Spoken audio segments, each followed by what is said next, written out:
Secretary Raimondo, I've long said that in the 1930s, my grandparents didn't have electricity. Most rural Americans didn't, rural West Virginians. And FDR gets elected, and before you have rural electrification. They were able to basically take a line up every hollow and every little nook and cranny in America to make sure everyone was connected for the convenience, and I guess for the 20th century infrastructure that was needed. I find it really, really challenging now in the 21st century infrastructure of internet, broadband, connectivity. It's about the same as electricity was back in the 1930s. And still yet we haven't been able to unlock this for some reason. And I've said, if you look at the model that was put together in the 20th century, early 20th century, using co-ops to go up in areas where you could not force the large public companies to go because they would lose money. There's not enough activity. The co-ops weren't profit-driven or profit mode. Why can't we use that same model that was used to basically get up in all these very difficult, challenging areas? Because Appalachia, if Appalachia is left behind, and you will have more poverty than you've ever seen before. Yeah, we're not going to let that happen. You know, the president is very clear. We want this jobs plan, and the $100 billion called for, is to ensure that 100% of Americans, including those in Appalachia, have high-speed, affordable broadband. And the jobs plan is very clear that we're going to provide the grants and the money to the entities in the best position to provide the service, including nonprofits, co-ops, and municipal entities, just like you've said. There's no one-size-fits-all, and so we will consult with the community, and I promise you we will make sure that nobody's left behind. Secretary Buttigieg, Lyndon Johnson declared war on poverty in 1964.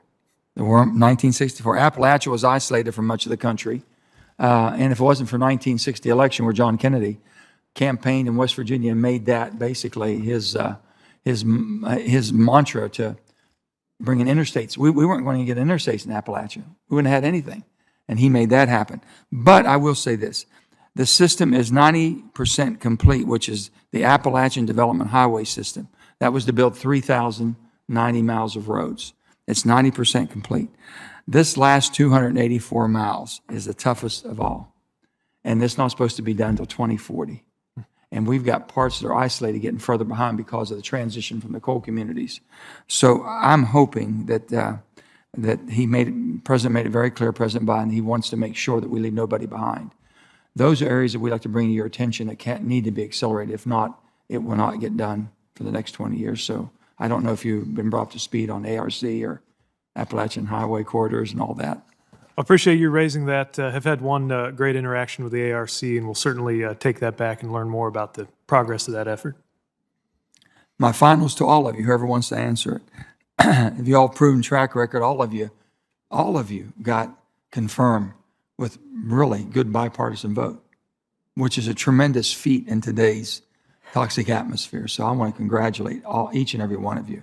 That was tremendous.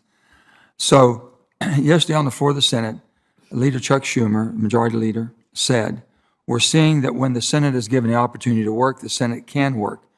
That's something I very much agree with, as you know. So we have to end this on a positive note. What piece of your portion of this infrastructure plan do you believe seems to have the most bipartisan support? We'll just start and go right down the line. Well, let's start over here. Marjorie, let's start over. I think the part of the housing piece that has the most bipartisan support is to bring up to code existing properties. You know, we have some 9,400 units that most of them need updating, and to find a way to bridge the gap between the rising cost of housing and affordable housing. Secretary Mondo? The $50 billion CHIPS Act investment into semiconductors. What you're hearing is basically good bipartisan? I'm sorry? Has bipartisan support, you think? Yes. And all the people you're talking to? Yes. Secretary Reagan? I believe the water infrastructure portion of the bill. Water? Water infrastructure, wastewater, stormwater, lead pipes, although we're going to work for all of it to have bipartisan support. Secretary Pete? Well, certainly our surface transportation needs, I think, are well understood, but I also love being part of a package that's popular in its individual pieces as well as in its totality. Thank you. Thank you. I thank the senator from West Virginia, who also has the experience having dealt with these kind of issues as governor as well. Senator Chris Van